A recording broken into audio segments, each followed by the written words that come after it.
RPSC के नए block का शिलान्यास कार्यक्रम है। वीसी के जरिए मुख्यमंत्री अशोक गहलोत जुड़े हैं इस कार्यक्रम में। वर्चुअल शिलान्यास की ये तस्वीरें आप देख रहे हैं। वर्चुअल शिलान्यास कर रहे हैं मुख्यमंत्री अशोक गहलोत। आरपीएससी के नए ब्लॉक का ये शिलान्यास कार्यक्रम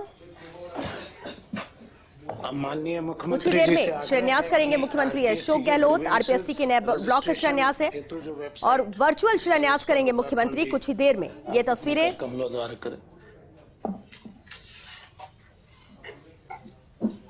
अजमेर में आरपीएससी के नए ब्लॉक का शिलान्यास कार्यक्रम है और जयपुर यानी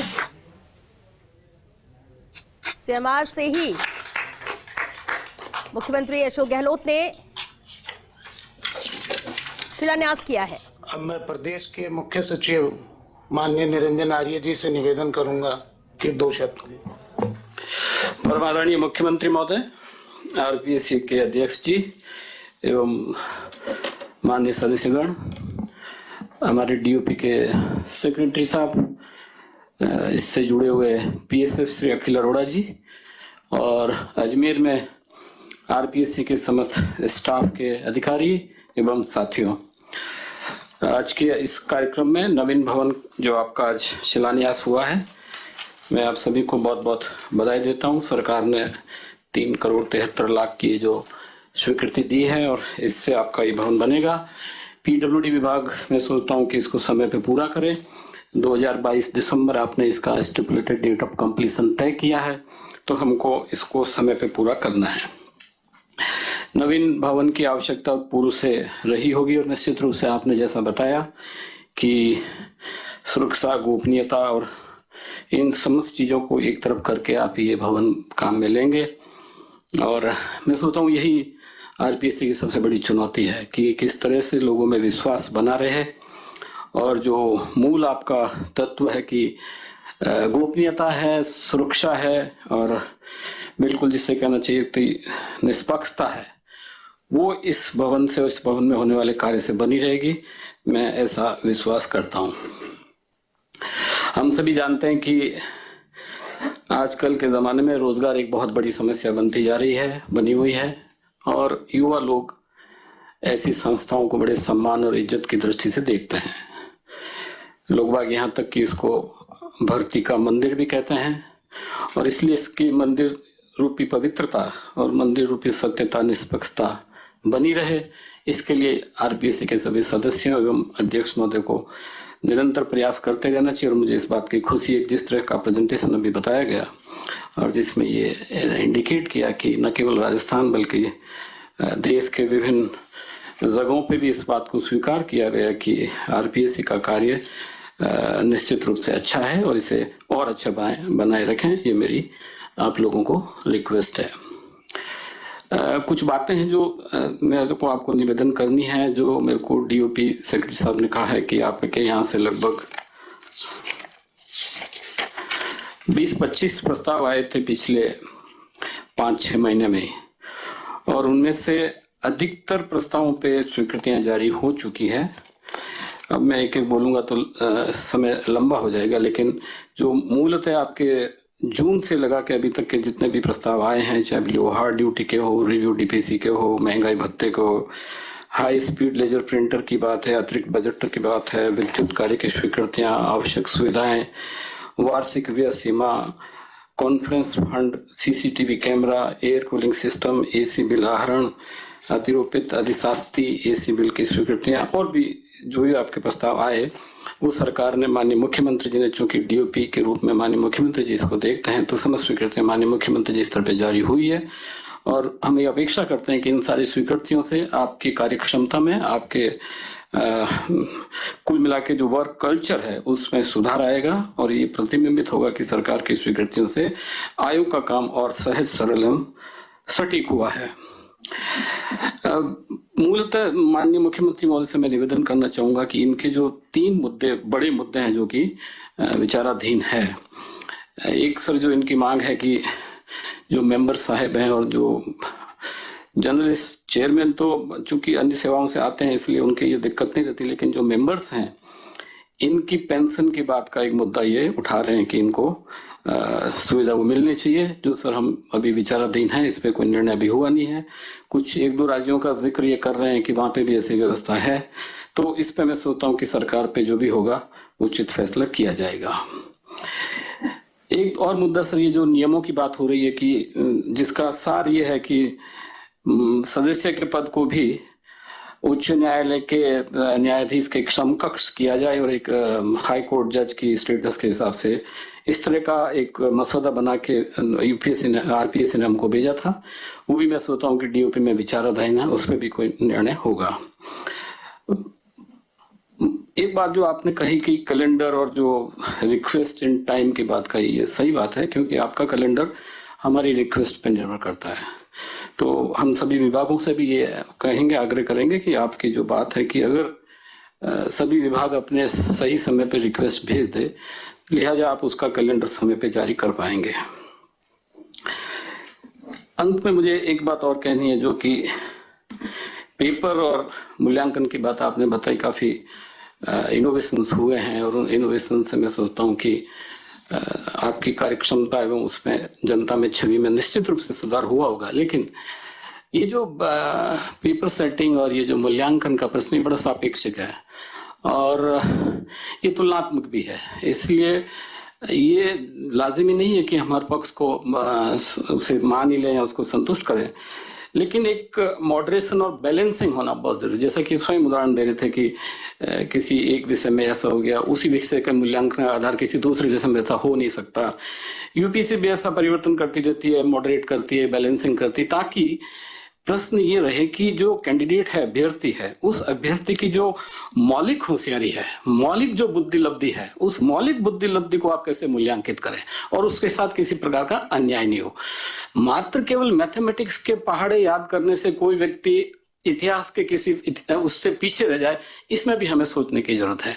इसलिए जब कभी भी आप पेपर सेटिंग करें या जो मूल्यांकन का आपका पैमाना हो, उसमें किस तरह से इसमें सापेक्षता लाए, ये एक ऐसा ये बड़ा संवेदनशील मुद्दा है और ये करना भी बड़ा टेढ़ा है। विभिन्न आरपीओसी ने, विभिन्न स्टेट पीसीएस ने किया भी होगा, यूपीएससी भी करती है।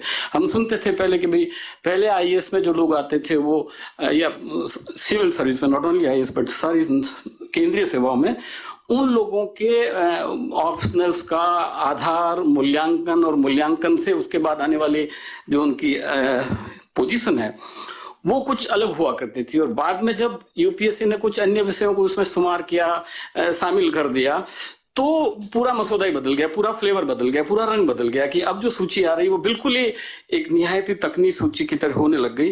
तो मैं सोचता हूँ ये एक बड़ा चिंतन, सोच और विवेकपूर्ण निर्णय होना चाहिए कि किस तरह से हमारा लक्ष्य ये होना चाहिए कि आरपीएससी में जो व्यक्ति अभ्यर्थी बन के आया है उसको समानुरूप मूल्यांकन का पैमाना मिले। अब वो पैमाना अलग अलग विषय, अलग अलग बुद्धिमत्ता का हो सकता है, लेकिन मैं सोचता हूँ कि आप इस दिशा में भी अच्छा कार्य कर रहे होंगे, उसे करने की जरूरत है। तो 360 डिग्री की जो बैलेंसिंग की बात की जा रही वो हमको इसमें और ज्यादा इजाद करनी चाहिए। और एक बात और है, जो ये मूल्यांकन की बात है, ये भी मैं हमारे मुख्यमंत्री जी से भी निवेदन करना चाहूंगा कि सर मूल्यांकन ये करवाते हैं प्रोफेसर से या जो आपके आरपीएससी में वहां बुला के करवाते होंगे, लेकिन अब ये जो फैक्ट है, जो उत्तर है, उस उत्तर को नापने का जो उस व्यक्ति विशेष का आधार है वो भी अलग हो सकता है। किसी एक व्यक्ति ने कहा कि भाई अकबर के बारे में आप लिखिए, तो किसी अभ्यर्थी ने बड़ा अच्छा लिखा, वैसा ही किसी दूसरे अभ्यर्थी ने भी लिखा, लेकिन उसके जांचने वाला और था, इसके जांचने वाला और था। इसने उन तथ्यों का एप्रिसिएशन दूसरी तरह से किया, उसने उस तथ्यों का एप्रिसिएशन दूसरे से किया, इसने उसको 10 में से 6 नंबर दे दिए, उसने उसको 10 में से 4 ही दिए। तो ये बड़ा चुनौतीपूर्ण कार्य है कि इस बैलेंसिंग को कैसे करें। हमारा लक्ष्य ये होना चाहिए कि प्रत्येक अभ्यर्थी की जो मौलिक योग्यता है उसका मूल्यांकन सही हो और उस मूल्यांकन सही होकर हमारे राज्य की सूची में वो आए। अवसर की समानता कहने का किस तरह से उपाय हम कर सकते हैं, मैं सोचता हूँ ये एक बहुत बड़ी चुनौती है। बहरहाल जो सारी विशेषताएं और जो आपके उपलब्धियां आपने बताई उसके लिए आप सभी को, और जिस तरह से आरपीएससी स्टाफ की तारीफ की गई, कितनी मेहनत का कार्य करते हैं, ये दिन रात बैठे रहते हैं। और हम तो सोचते हैं कि आरपीएससी में पहले इंटरव्यू के लिए जाते थे तो बड़ा डर लगता था। मैं स्वयं आरपीएससी में लेक्चरर का इंटरव्यू दिया, फिर आरएस तो मैंने कभी दिया नहीं, लेकिन मुझे अच्छी तरह से याद है कि जब उस भवन में प्रवेश करते हैं तो अभ्यर्थी बड़ा थोड़ा दबा हुआ सा और थोड़ा डरा सा रहता है। किस तरह से यह भी प्रयास किया जाए कि उसकी मौलिकता बाहर आए। कई बार हम उत्तर जानते हैं, लेकिन वो इंटरव्यू बोर्ड का माहौल और वो ऑरा और वो भय और वो सारी चीजें ऐसी होती है कि जानते हुए भी हम दे नहीं पाते। इसका मतलब यह नहीं कि हमें पता नहीं था, हमें तो पता है, लेकिन व्यवहार की अनुकूलता, माहौल की सुग्राह्यता नहीं थी, और उसके चक्कर में हमारी जो मौलिक ज्ञान की बात थी वो दब गई। मैं सोचता हूँ ये भी एक चुनौती है कि किस तरह से हम उस व्यक्ति के ओरिजिनल तत्व को बाहर लाएं ताकि आपको मूल्यांकन में और ज्यादा सुविधा मिले। आप सभी को बहुत बहुत धन्यवाद। धन्यवाद मुख्य सचिव महोदय। अभी इस शुभ अवसर पर मैं माननीय मुख्यमंत्री जी से निवेदन है कि वो अपना उद्बोधन दें।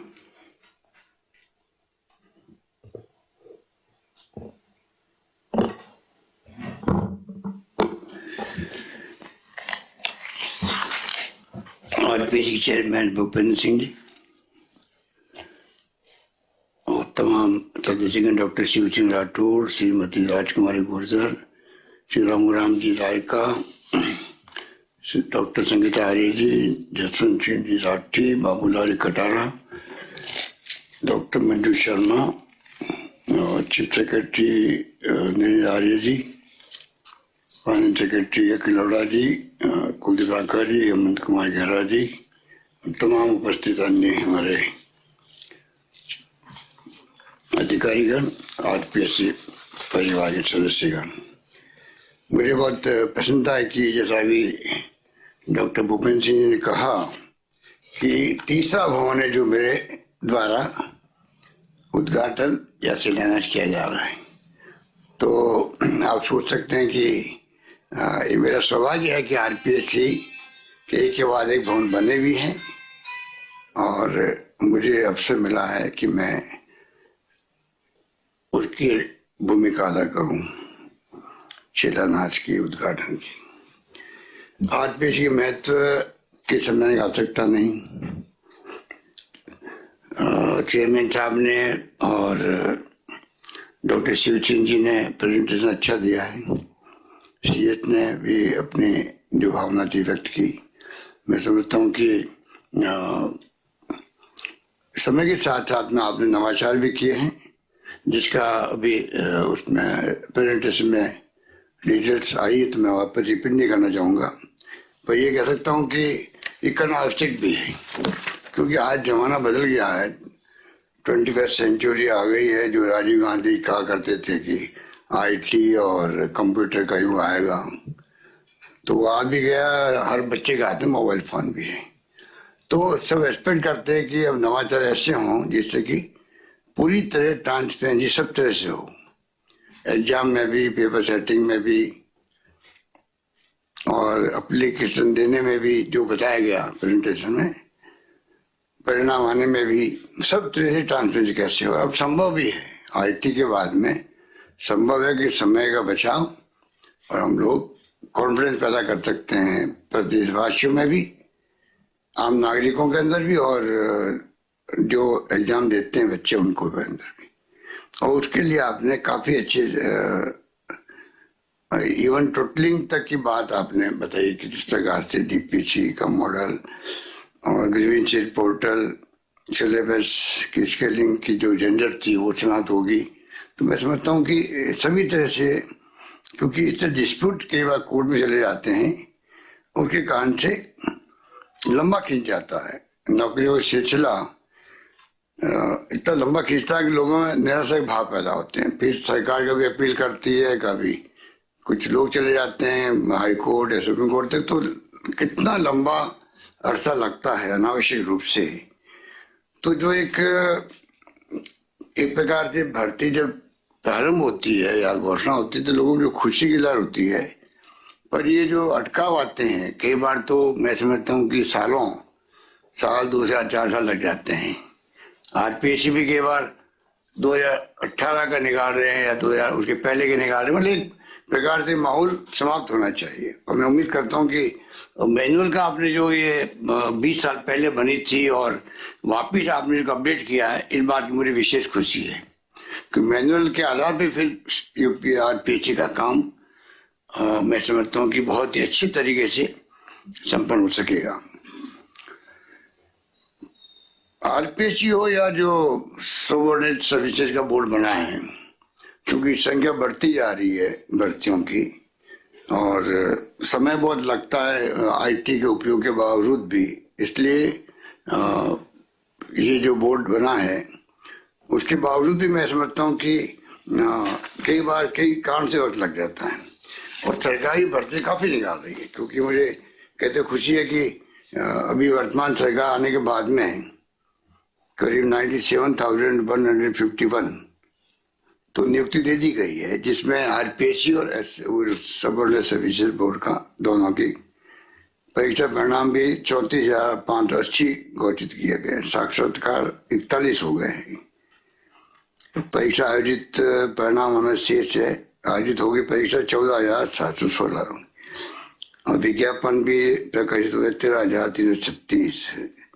विज्ञापन जारी किया जाना अभी शेष है 30,894 का और न्यायालय में विवाद बहुत कम हो गए 1361। पहले बहुत ज्यादा थे और सरकार ने भी कई पहली बार एसएलपी या जो अपील की हुई थी उनको वापस विड्रॉ भी किया। पहली बार मेरे ख्याल से ऐसा हुआ है। तो करीब 1,92,000 गुणे 80 नौकरियां ये दी जा रही है अभी तक की जो आंकड़े हैं। ये बात मैंने इसलिए बताई कि इन सब बातों के बावजूद भी जो परीक्षा सेटिंग में भी और जो ये पेपर लीक होना, ये बड़ी चुनौती बन गई देश के सामने। कल यूपी का जो हुआ है तो यूपी के सीएम ने क्या बोला आप देख सकते हो कि भाई किस रूप में को कहना पड़ा। तो ये जो स्थिति राजस्थान में भी हर परीक्षा पे क्वेश्चन मार्क उठने लग गया, चाहे वो सही भी हो तब भी थोड़ा बहुत भी अगर मान लो कमी रह गई है तो एक अवसर मिल जाता बोलने का और कमेंट करने का। मीडिया के अंदर फिर ट्रायल शुरू रहती। तो कैसे हम और परफेक्शन ला सके इसकी तरफ मैं समझता हूँ विशेष ध्यान देने का आवश्यकता है। परफेक्शन ऐसा हो जिससे कि ये नौबत ही नहीं आए किसी को क्वेश्चन मार्क पैदा करने की कि ये डाउट क्रिएट होना ही बहुत बड़ी बात है। क्योंकि बच्चों की जिंदगी का सवाल होता है। उनको लगता है कि पता नहीं मेरे साथ अन्याय हो रहा है और लीक हुआ होगा, कितने लोगों ने क्या होगा, मेरा क्या होगा। तो ये जो क्वेश्चंस पैदा होते हैं मैं समझता हूँ ये नौबत नहीं है, क्योंकि ये बहुत गोपनीय काम होता है। क्वालिटी मेंटेन करनी पड़ती है पेपर सेटिंग के अंदर भी। तो तमाम तरह से मैं देखता हूँ कि जो स्थिति है जितना आप ज्यादा बारीकी से जाएंगे आरपीएससी चेयरमैन और मेंबर से मिल करके प्रशासनिक दृष्टिकोण से सब काम करेंगे उतना ही ज्यादा परिणाम अच्छे देने में और पब्लिक का विश्वास गेन करने में आप लोग कामयाब होंगे। सवाल अभी आरपीएससी की क्रेडिबिलिटी का भी साथ साथ सरकारी क्रेडिबिलिटी आ गई है। लोगों में लगता भी ये क्या हो रहा है, बार बार पेपर लीक हो रहे हैं, चाहे वो सबऑर्डिनेट सर्विसेज के बोर्ड के हों चाहे कोई हो, पर लोगों में एक धारणा है कि सिलेक्शन क्या होता है ये स्थिति क्यों पैदा हो रही है। और आपने जो कुछ समस्या बताई है उसकी तरफ हम ध्यान देंगे। सीएस ने खुद ने इस बात को माना भी है कि जो स्टाफ की कमी है या जो भी कमी आपने बताई है और जो फाइनेंस में भेज रखा है हम उनको प्रायोरिटी देखेंगे कैसे इसको लागू करवा सकें। क्योंकि ये भी अपना बहुत जरूरी है कि इतना वर्कलोड हो जाता है तो फिर क्वालिटी में फर्क पड़ता है। कितनी कोशिश कर ले तो फर्क पड़ता है। और क्वालिटी होना आरपीएससी की जो स्थापना आप समझ सकते हो कि आज़ादी मिलते ही हो गई। पंडित नेहरू ने जो सोच रखी थी उस वक्त में IIT, IIM और एम्स और जो ये संस्था बड़ी बड़ी साइंटिफिक इंस्टीट्यूशन बने हैं ये सब उनकी सोच थी जो दूरदृष्टि के रूप में वो लाए थे सामने। और उसी का परिणाम है गाय वो संस्थाएं वैज्ञानिक बाद में इसरो भी बन गया और सब कुछ आज देश में सब क्षेत्रों में हम लोग काफी आगे बढ़े हैं। और बाकी तो जो आपके इंटरव्यू के बारे में आपने कहा आप नवाचार करते रहे अभी कैसे हम लोग ये प्रोसेस करें जिससे कि सिलेक्शन सही हो। अब यूपीएससी की बात जो बार बार मैं भी कहता रहता हूँ और आप लोग भी बात करते हो कैलेंडर को लेके भी है, ये बहुत जरूरी है कि वो भी एक विश्वास पैदा करेगी। क्योंकि अभी क्या है कि डीओपी की ड्यूटी भी है कि आप दिमाग रखें, मिस्टर कुमावत थे तब भी प्रयास हुए थे, बाद में वो बात खत्म हो गई। फिर आज मैं कहना चाहूंगा एक मुबारक मौका है कि आप समय पर भेजें। कितनी रिक्वायरमेंट आपको है, जितना आप समय में भेजेंगे तो आरपीसी को कहना मौका नहीं मिलेगा अब कि हम क्या कर सकते हैं जब सरकार की तरफ से रिक्वेस्ट आई नहीं है। तो मैं समझता हूँ कि ये बहुत बड़ा इश्यू है और इसको भी हमें इसको हल करना चाहिए। और जितना ज्यादा इंटरव्यू के बारे में भी आप लोग सोच लें कि किस हद तक इंटरव्यू रखे हैं, क्योंकि ये कई बार डिबेट का विषय बन जाता है कि कई जगह तो इंटरव्यू रखे नहीं रखे, आवश्यक है क्या, वो तक की चर्चा होती है। ये तो आप ज्यादा जानते हो अपने अनुभव से कि कितना ज्यादा इंटरफेरेंस नहीं होगा प्रोसेस में, सिलेक्शन में, उतने ज्यादा लोगों में विश्वास जमता है। तो वो तो क्योंकि कई हो सकता है कि नौकरी के अंदर तो इंटरव्यू करना जरूरी भी हो। ये तमाम देखने की बात है किस प्रकार से आप कर सकते हैं। पर ये कैलेंडर एक ऐसा हो जाए जिससे कि लोगों में लगे हाँ मतलब अब कैलेंडर बन गया, अब समय पर नौकरी मिलेगी और लगेगी और प्रोसेस ही पूरा होगा। बाकी जो है पेंशन के बारे में आपका सवाल उठता रहता है, आप भी नहीं बल्कि ह्यूमन राइट कमीशन वाले भी और आपके सूचना आयुक्त वाले भी सब लोग बड़ा होते हैं। तो मैंने कह रखा है कि आप जरा CS ऑफिस को देखें कि जो रिटायर्ड आते हैं लोग या गवर्नमेंट सर्विस में आते हैं उनको तो पेंशन मिल जाती है, पर जो पब्लिक के लोग आते हैं वो पेंशन मिलती नहीं है। और शायद आरपीएससी में मेंबर बनने के बाद में शायद वो कहीं काम भी नहीं कर सकते। तो जरूरी है कि उसके लिए हम फैसला करें जिससे कि मतलब ये जो इनकी मांग है वो मांग जायज भी है। और ये बात लागू होती है सूचना आयुक्त के लिए भी, वहाँ भी जो सर्विस में नहीं होते वो आदमी देखता भाई अब क्या होगा। तो ये मैं आपको कह सकता हूँ कि इसमें हम ध्यान देंगे। और बाकी तो मैं समझता हूँ कि बहुत अच्छे ढंग से आपने प्रेजेंटेशन दिया है और जो लोग आज इससे जुड़े हैं उन सबको मैं विश्वास दिलाऊंगा कि हमारा पूरी तरह रहेगा ध्यान किस प्रकार से हम लोग, क्योंकि ये सर्विसेज जो स्टेट सर्विसेज होती है इम्पोर्ट RS से RPS RFS या PWD की, मेडिकल हेल्थ की, एजुकेशन की, ये सब PhD, ये सभी सेवाएं जितना अच्छा सिलेक्शन होगा मैं समझता हूँ उसके बहुत कुछ इस पर निर्भर करता है। तो यही सोच के मैं समझता हूँ कि जो आज आपने प्रेजेंटेशन दिया है उसके आधार पर ही आप काम करते जाएं और जो जो मामले आएंगे सरकार के सामने उसको हम हल करेंगे, हमको विश्वास दिलाते हैं। ये बात कहता मैं आप सबको बधाई देता हूँ कि नया भवन बनेगा तो उसमें सुविधाएं मिलेगी लोगों को। आपने कहा साक्षरता बोर्ड और गोपनीय कार्य वगैरह के लिए नए भवन की आवश्यकता भी थी, जो मैं समझता हूँ कि टाइम बाउंड समय निर्दिष्ट करके आप लोग बनाएंगे। एक बात जो आई है इंटरव्यू के लिए, प्रमोशन के लिए आती है डीपीसी के लिए ये कोई अहम और प्रतिशत सवाल नहीं है कि अधिकारी वहां जाए या मेंबर यहाँ आए, ये कोई प्रतिशत सवाल नहीं है। सारे जो क्या कहते हैं बस्ते ले जाना पड़ता है वहां पर। तो ऐसा हो सकता है कि सचिवालय में RPSC का एक विंग बन जाए। ये एक मतलब RPSC का अपना सम्मान तो रहना ही चाहिए। तो सचिवालय में एक रूम ऐसे बने रिजर्व हो जाए वो सिर्फ RPSC के लिए ही हो, तो इसका मतलब RPSC की एक एक्सटेंशन हो गया सचिवालय के अंदर।